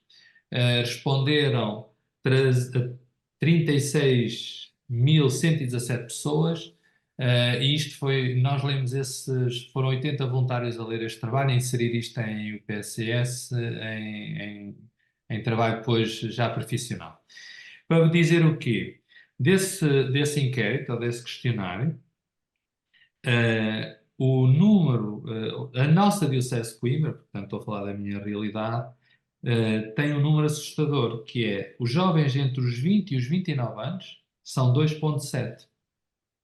Sendo que, claramente, isso todos nós sabemos, até que aqui esticámos um bocado, mas os adultos entre os 30 e os 74 são 55,8. Mesmo as crianças, temos mais crianças e adolescentes até aos 19 anos do que nos 20 anos, quebra brutalmente. Portanto, temos 2,7. E esta é a primeira nota. A segunda nota é que Portugal perdeu muitos jovens nos últimos anos. E nós não podemos falar como se isso fosse uma nota de rodapé. Eu acompanho também vocações e seminários, o processo dos seminários. A Diocese de Coimbra nisso até tem sido feliz. Nos últimos anos aumentámos bastante o número de seminaristas, quando muitas vezes isso é dito que os seminários estão a fechar ou que tem poucos seminaristas. A nossa Diocese provavelmente está numa das fases em que teve mais seminaristas nos últimos 30 anos e, portanto, isso nem sequer é para nós o tema. Mas a questão é, o país não tem jovens, convém nós dizer, não tem no sentido, tem perdido muitos jovens. Este é outro tópico. O terceiro tópico é, eu não sei se a igreja há de ser dos jovens, sinceramente eu não... Uma vez o meu bispo disse: Nuno, tu tens muito jeito para os jovens, vais estudar jovens. Eu disse: por amor de Deus, nunca me faça isso, que é a pior coisa que me podem fazer é estudar e trabalhar só para jovens. A igreja, não há uma igreja, na minha opinião, de futuro, há uma igreja de presente. E a igreja do presente tem que ser com famílias, sejam elas como estiverem constituídas, em que os jovens, os idosos, os mais velhos e os mais novos fazem parte. É verdade que eu, como trabalho também com o ensino superior e jovens e isso, nós temos depois noções do que é participações, mas a presença dos jovens decorre do envolvimento que lhe damos, é sempre a mesma história. Dizerem que não há seminaristas em Portugal decorre do envolvimento que as dioceses têm dos jovens. E para concluir sobre isto, não podemos esquecer que antes do sino sobre a sinodalidade, o que aconteceu foi um dos sinos foi o sino dos jovens. Portanto, estar a dizer que os jovens não participaram na sinodalidade é de esquecer que o grande sino que tinha acabado de acontecer foi o sino dos jovens, onde tiveram jovens, por exemplo, a minha diocese teve 2 ou 3 em Roma a participar, e daí saiu o documento Cristo Vive. Portanto, há dinamismos e contradinamismos, e é óbvio que não é uma quinta-feira à noite, pelo menos em Coimbra, que algum jovem vem a uma reunião destas, porque a quinta-feira à noite em Coimbra é para sair com os jovens, com os colegas, para ir ver uns copos na universidade. E, portanto, mas há jovens para discutir o tema. E já agora, este Serviço Diocesano de Juventude tem esta questão, que são jovens que estão, alguns dos jovens estão a discutir algum destes temas. Pronto. Agora, falta nos jovens, falta nestes dinamismos na Igreja, faltam jovens, mas sobretudo, na minha opinião, falta a criatividade dos adultos para envolver os jovens. Ok, obrigado. Fátima? Também um contributo sobre isto? Ok.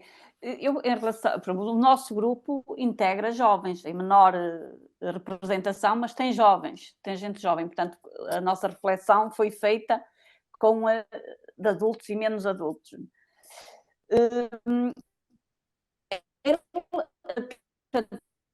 Eu penso que tem havido vários sinos, o sino da família, o sino dos jovens, o sino da Amazónia, para falar destes últimos. Mas esta experiência de escuta a todas as comunidades e a todo o povo de Deus, penso que foi algo de diferente e de novo. E daí a dificuldade. Por exemplo, uma das lacunas no início do caminho sinodal foi qual seria a dinâmica para pôr toda a gente a participar nas paróquias. E uma das lacunas, por exemplo, foi a catequese que ficou de lado.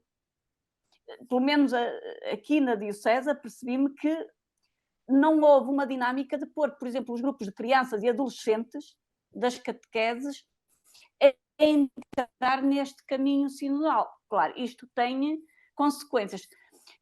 Eu acho que há jovens que estão na Igreja e que estão integrados, e temos aí movimentos de jovens a trabalhar, não tenho dúvidas.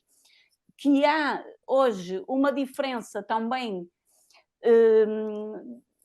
e de exigência diferente da nossa geração ou das gerações como as nossas, é igual. Para mim há uma questão que eu acho que é fundamental que a Igreja pense e repense, que é a questão da formação. E fala-se muito, e falou-se e tem-se falado, e vai-se continuar a falar na importância da formação. Nós temos uma riqueza de pensamento na Igreja, desde o ensino, a própria Bíblia, e depois todo o ensino social da Igreja, mas normalmente a formação que se faz sobre isto é no sentido do adquirir conhecimento, de alcançar um nível intelectual com esta formação. E eu acho que o grande desafio que se coloca, seja para jovens, seja para adultos, é provocar que toda a formação que venha seja no sentido de fortalecer e de ajudar os estilos de vida que se exigem para os cristãos na atualidade.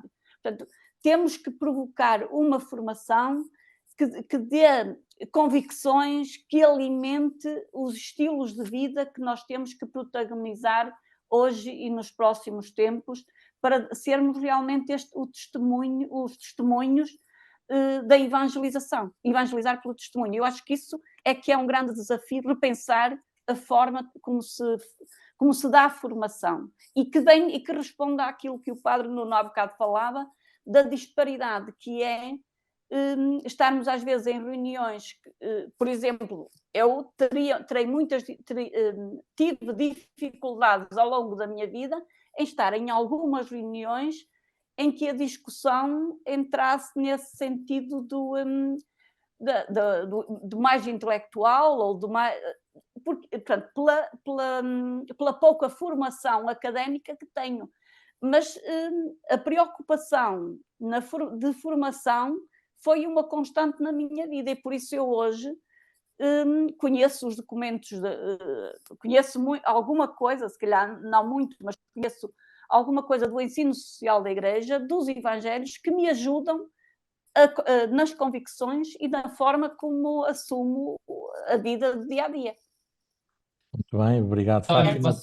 António, Temos só uma nota, só duas notas. Sim, Uma, Padre Nuno, sim. peço desculpa. Uma é dizer que, ainda dos jovens, que o facto de nós termos a percepção, pelo menos na minha diocese, que há pouca participação dos jovens naquele número que há pouco até referi, que é bastante assustador, entre os 20 e 29, fez com que uma das propostas que o Bispo estava a lançar para este ano, que era uma Assembleia de Jovens, fosse transformada na construção de um sino de jovens diocesanos. Ou seja, onde de facto eles vão ser a voz e todas as pessoas que tiverem mais do que aquela idade podem estar, no fundo, a participar, mas não a intervir. Já agora nos escuteiros houve um processo desses, um projeto chamado Cenáculo, em que os chefes não participavam. Eu fui o assistente desse grupo, era um grupo nacional, só estávamos como, nem sei muito bem, tinha um nome, não era orientadores, qualquer coisa, vigilantes, também não era esse termo, mas pronto, presenças, e o resto, o trabalho era todo feito por eles, e portanto eu acho que este é também, só assim é que eles vão poder participar inteiros. A segunda nota tem a ver com a formação, eu acho que há bocado não fiz entender num aspecto. Eu acho que todas as pessoas têm formação e capacidade para estar sentados a uma mesa a discutir temas. Eu costumo dizer na minha diocese e ao meu bispo, uma mãe que tem filhos e que gera uma casa tem um curso superior e um doutoramento em todas as áreas, desde a gestão até cuidar, outras coisas mais. Se conseguem fazer isso, têm mais do que doutoramento. Agora, a questão é, há temas em que uns têm mais força e o que eu quero dizer é que alguns se sentem inibidos em participar, ou seja, não é que não tenham capacidade para participar, mas alguns diante de alguns temas, ou porque eles resvalam muito para uma intelectualidade, alguns leigos, porventura ou sem formação, podem sentir inibidos, porque eu trabalho com mulheres doutoradas na faculdade, sabem muito mais do que eu em muitas áreas. Eu sei um bocadinho de uma área e tenho pessoas, mulheres ao meu lado, que sabem muitíssimo mais do que eu, portanto isso nem é para mim nenhuma questão. Ok. Tenho aqui então mais 3 pessoas inscritas, o Manuel Pinto, Paulo Campino e o Padre Paulo Terroso.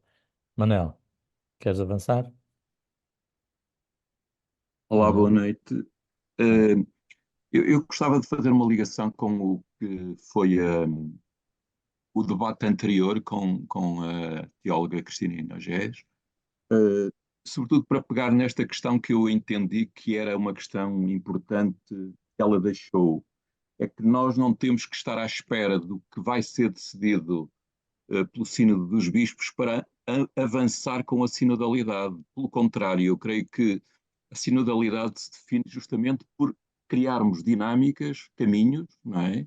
Em que nos possamos reconhecer, encontrar e escutar e começar a caminhar já. Não é esperar, digamos, pelos padres ou pelos bispos ou pelo Papa, seja por quem for. Quer dizer, nós temos autonomia, direito, mas sobretudo vontade, quando acreditamos neste processo que o Papa Francisco nos propôs, para começar a caminhar. Portanto, o que é que se pode fazer desde já? O que é importante fazer desde já? O que é que nas sínteses diocesanas, em que muitos de nós participamos, existe que possa ser traduzida, ou pelo menos criarem-se processos para chegarmos a, digamos assim, encontrar caminhos, decisões em determinadas áreas que preocuparam os cristãos que foram auscultados.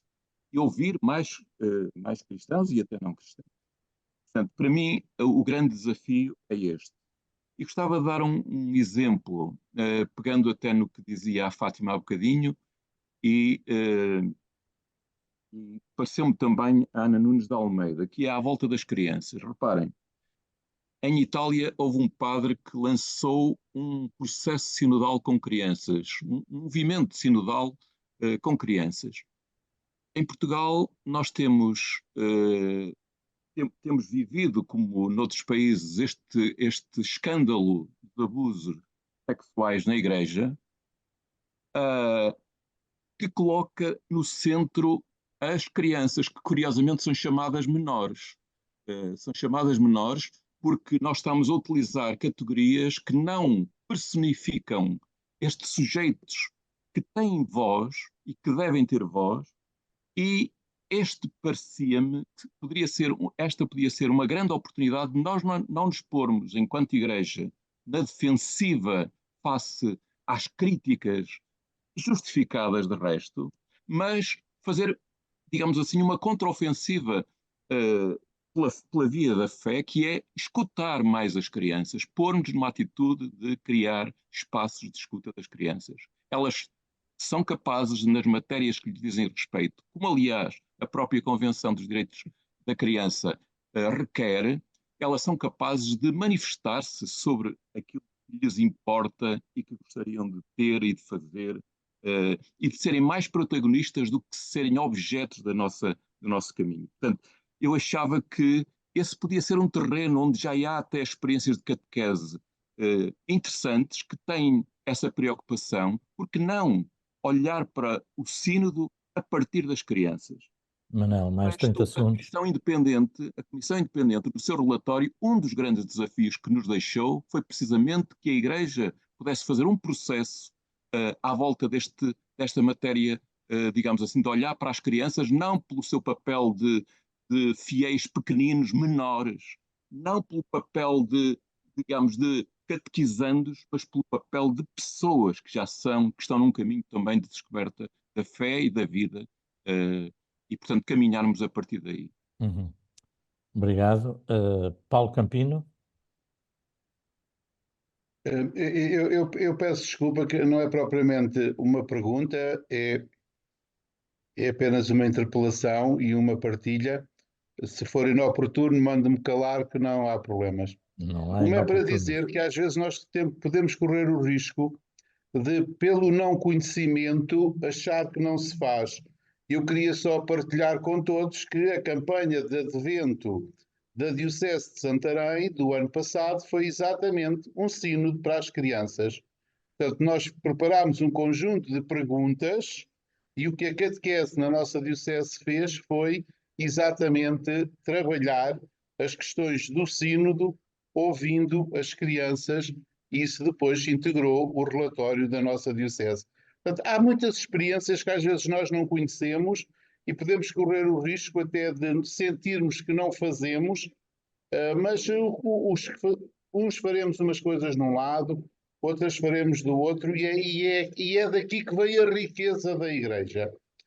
O outro aspecto que eu queria apenas assim fazer eco foi da intervenção de um dos oradores, agora numa resposta, assim um bocadinho acerca de qual deve ser o papel de todos na participação e na decisão, e acho que foi o Prazeres que disse, mas pois isto nas decisões deve ser para os bispos.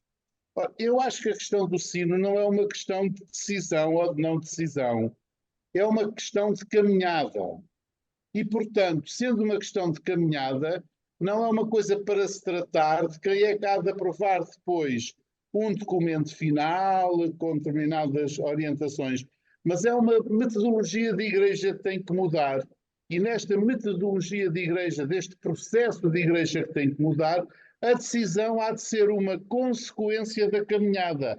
E desta caminhada, todos vão ser chamados à decisão e não há depois um ou uns que tomam a decisão, porque isso não é o mais importante. Mesmo o mais importante, a meu ver, é o processo, é o caminho que se faz em conjunto. Muito obrigado. Obrigado também. Eu, abusando da minha posição de moderador, já estamos a revelar um bocadinho em relação ao tempo que tinha proposto.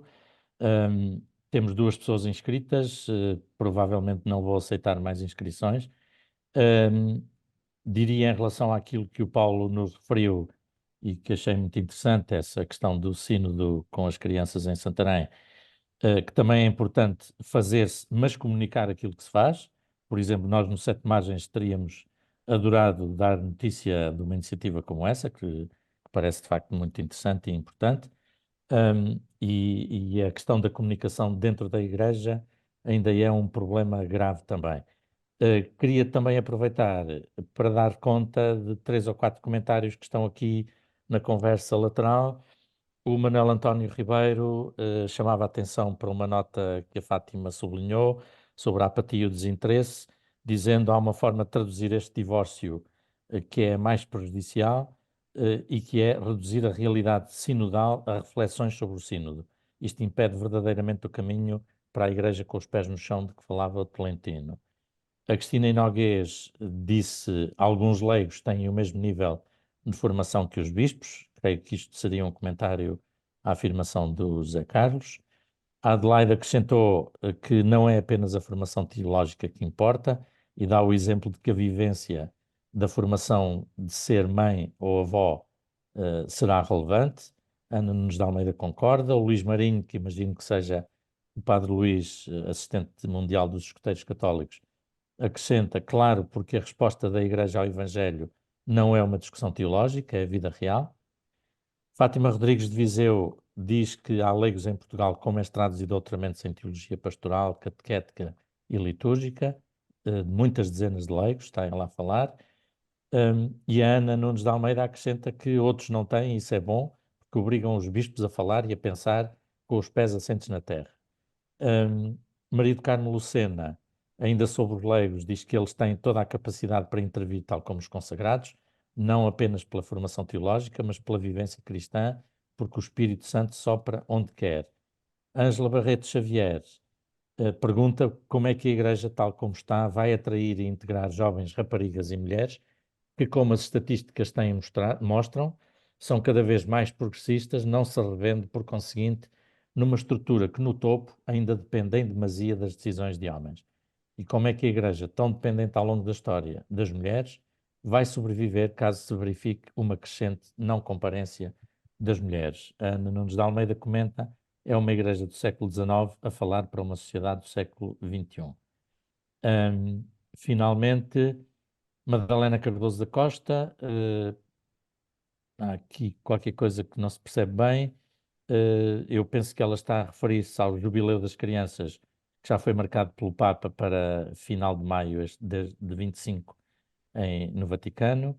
O Joaquim, finalmente, como não pôde falar, escreveu 3 problemas principais, temas fraturantes como os contraceptivos, o divórcio, as bênçãos às uniões de facto, deve ser, ou de homossexuais, imagino, deviam ser debatidas em assembleias nas grandes paróquias e vigararias. O segundo tópico, a falta de padres, por exemplo, na Irlanda, a média de 66 anos, vai exigir a abertura aos casados, homens e mulheres, como em algumas comunidades primitivas e que o São Paulo contava. E terceiro, porque as homilias e orações dos fiéis não são partilhadas, como, por exemplo, nas missas da JUC, e eu acrescentaria em muitas outras que existem. Paulo Terroso, Padre Paulo de Braga, bem-vindo, força. Olá, boa noite. Eu ia falar precisamente desta questão da teologia, ou de especialistas em teologia. Vamos lá ver, um dos problemas sérios que nós estamos a ter é precisamente que o episcopado, alguma parte do episcopado, tem até um déficit de qualidade teológica, ao contrário daquilo que se possa pensar. Portanto, e há evidentemente leigos com capacidade e até com, digamos, eu até poderia dizer alguns nomes, não vamos entrar por aí, de leigos no nosso país de grande envergadura teológica e já reconhecidos, consagrados, se quisermos assim pensar. E o Sínodo tem os seus peritos.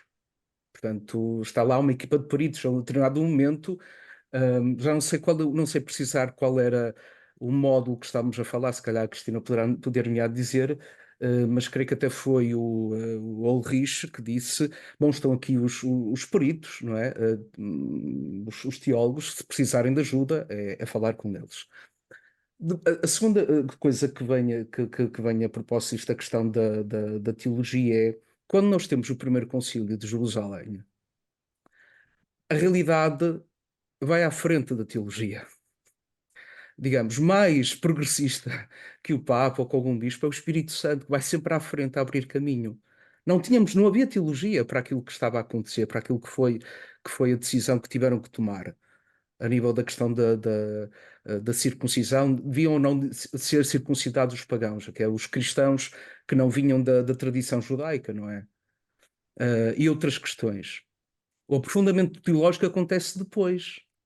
E com Paulo, toda a vida de Paulo é, de fundo, um trabalho teológico, de compreender, de conjugar toda uma tradição, não é? judaica à luz da novidade que é Jesus Cristo.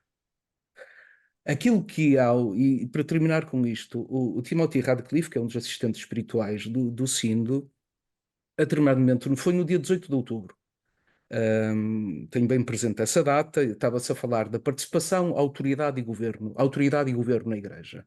Ele falou precisamente da questão do Sínodo, do Concílio de Jerusalém. E a pergunta que ele faz é o que é que Deus está a fazer? O que é que Deus já está a realizar na vida da Igreja? Não é? E se nós estamos dispostos a acolher ou não essa novidade? Ela já está a acontecer. Portanto, em termos ginacianos, é procurar, encontrar e eleger. É procurar, encontrar e eleger. E é isso que está, digamos, é uma das questões que está em questão. Depois, muitas outras, é preciso perceber, eu aconselho a ler um artigo de Don Zollner que é sobre a questão da história das mentalidades, que até levou à questão dos abusos. Não é? Nós, só no Concílio Vaticano II, é que mudamos de postura em relação ao mundo, basicamente desde a Revolução Francesa, que entramos numa relação com o mundo, quer dizer, de perda de autoridade, perda de poder, perda de digamos, do que era, do tudo que vem desde Constantino, digamos assim, que foi construído até esse momento. E só a partir do Concílio Vaticano II é que nos colocamos numa relação de diálogo e de disputa com o mundo, de disputa do mundo. E de perceber também, novamente, essa presença de Deus, essa ação de Deus no mundo, não só como mestres, mas também como ouvintes. E com quem quer aprender também pode aprender ou tem muito a aprender, não é? Da ação de Deus e da presença de Deus no mundo. Por isso, para dizer que a questão da teologia até pode ser colocada a outro nível, não é? Muitas das coisas que nós vemos aí, mesmo até no âmbito tradicionalista ou às vezes mais progressista, é de facto um déficit de teologia, mas não está só do lado dos leigos, está a vários níveis, não é? Por isso é que, já agora, uma das coisas que eu dizia, evidentemente que é importante escutar todos, não é? Sem dúvida, mesmo neste momento, mas um grande trabalho, e que está a ser feito, é trabalho da ordem da teologia pastoral, da teologia, digamos, no âmbito do direito canónico, da história, da moral. A minha pergunta ao Nuno é, professor, o que é que está a fazer a nossa faculdade de teologia, as nossas faculdades de teologia nesse âmbito? Acho que é importante, também gostaria de saber o que é que está a acontecer em Portugal nesse âmbito.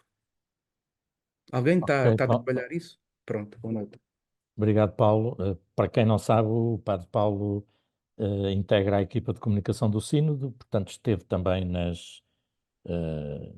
enfim, como assistente nas reuniões plenárias, nas sessões plenárias do Sínodo em Roma.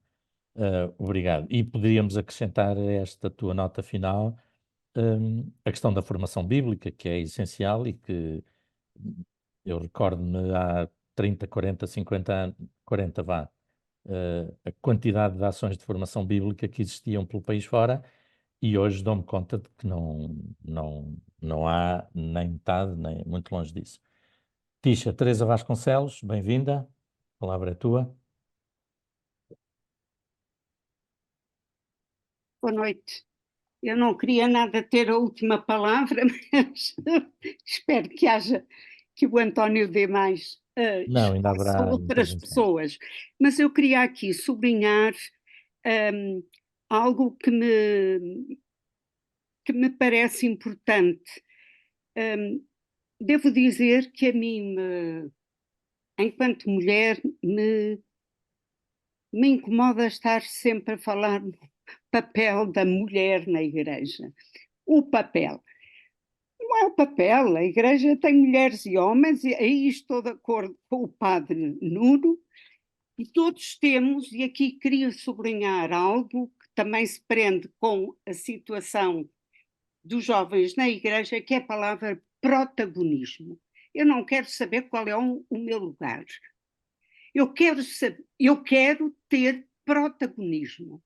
Penso que isto é importante. Quero ter protagonismo. Quero que me ouçam.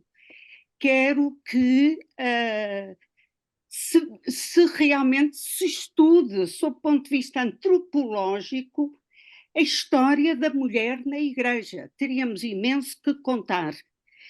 E quando o cardeal Tolentino fala de uma igreja com os pés no chão, então vamos ler a vida aqui e agora.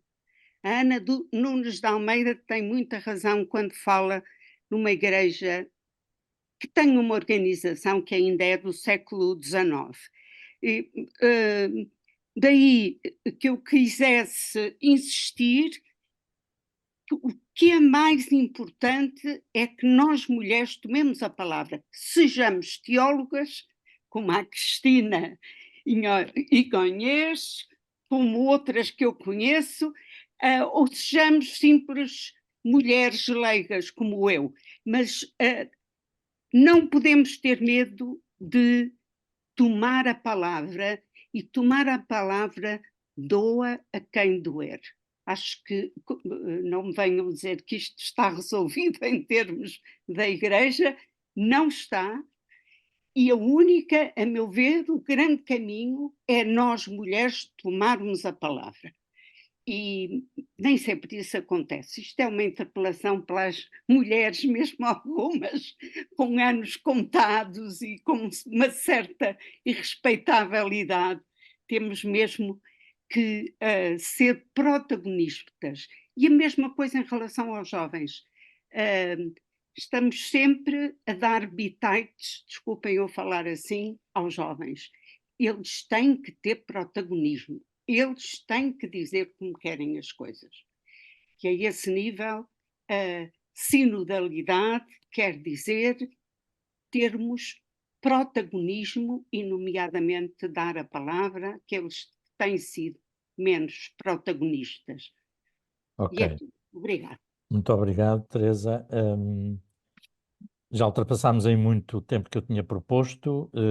Não quero deixar de dar a palavra aos nossos 3 intervenientes, convidados, e o que eu vou pedir-vos é não um comentário extenso agora a tudo o que foi dito e perguntado, mas uma curta reflexão sobre alguma ideia que queiram sublinhar. 1 minuto a cada um para ver se às 11h05 estamos a terminar. Padre Nuno, quer começar? Sim, que é para ver se não são os padres a terminar e mais like Não now. foi com esse objetivo, mas... Sim. Bem, a primeira coisa é que o dinamismo sinodal existe na Igreja há algum tempo, não é de agora, e talvez este sino possa funcionar como um acelerador de partículas, está aqui a criar algum dinamismo e alguma reflexão num dinamismo maior. Num caminho por percorrer, também com geografias diferentes. Eu faço parte de uma diocese em que os leigos já têm um papel há muitos anos. Eu nasci numa paróquia que não teve pároco durante 5 anos, de onde depois nascem 3 párocos. Para mim, a questão do papel do pároco é uma coisa que mais tarde vim a compreender que noutros contextos era muito complicado. A minha paróquia funcionou em que o pároco o pároco era confrontado, tínhamos uma pessoa formada em teologia e lá no final comentar as homilias e dizer que o padre tinha que estudar melhor, que aquilo tinha dito coisas que nem sequer estava a teologia, não ia nesse sentido. A minha mãe, por exemplo, é uma mulher altamente crítica e, portanto, os meus pais são os meus primeiros críticos e em casa todos têm direito à palavra e muitas vezes eu percebo que eles estão mais certos do que eu. Pronto, e isso para mim é esse lado. A minha diocese falava-se em média de idades, a minha diocese, a média de idades dos padres está acima dos 70 anos, temos pouquíssimos padres e essa tem sido a nossa salvação, porque isso obrigou-nos há muitos anos a ter leigos, a ter diáconos, e a pena é que eu acho que já tivemos mais presença sinodal na minha diocese do que temos hoje, ou pelo menos mais presença consciente laical do que temos hoje. Isso a mim preocupa-me. O que é que está a acontecer para que isso... E há questões, não vou aqui alargar. A última nota, e aproveito com isto para homenagear o padre Paulo Terroso, um grato amigo, é o problema da comunicação. Nós comunicamos mal aquilo que fazemos, comunicamos mal internamente e muitas vezes comunicamos mal externamente e sempre que não comunicamos perdemos esforço.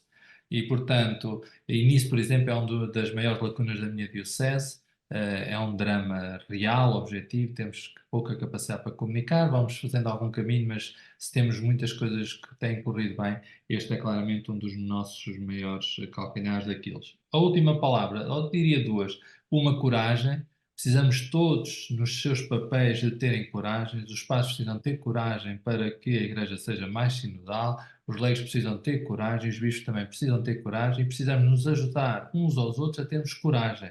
porque alguns não têm porque se sentem desamparados, sozinhos nas suas expressões. Isto não é uma luta contra ninguém, isto é uma encarnação do Evangelho.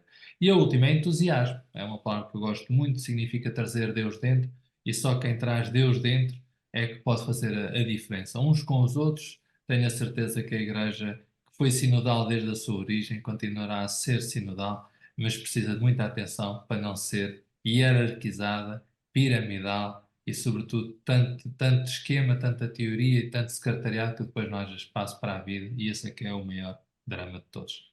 Ok, obrigadíssimo, Padre Nuno. José Carlos, queres entrar? Sim. Já vi que o meu comentário animou aqui um bocadinho também o debate relativamente ao poder Lateral, do... pelo menos. Eu acho que também fui mal entendido por algumas pessoas, pareceu-me. Eu não disse que os leigos não tinham capacidade. Eu acho é que, assim como Jesus chama os discípulos e chama-os pelo nome, os bispos também nos representam e também estão lá com um papel muito importante.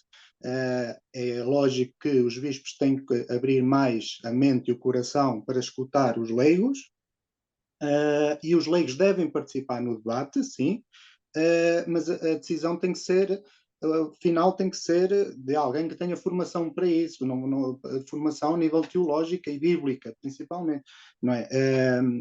Apesar de que o que sai do sínodo, daquilo que eu entendi, não é vinculativo para o Papa. O Papa pode decidir outro caminho. O Papa é autónomo e não tem que decidir exatamente como decide o sínodo, mas é lógico que vai auscultá-lo e seguir um pouco esse o caminho. Prontos. O senhor Padre Nuno falou na comunicação e realmente é uma falha que há na nossa igreja, a comunicação é muito má. Isso viu-se principalmente na questão dos abusos sexuais. Houve aqui umas grandes falhas de comunicação que não ajudou nada ao processo, e acho que essa parte é melhorar.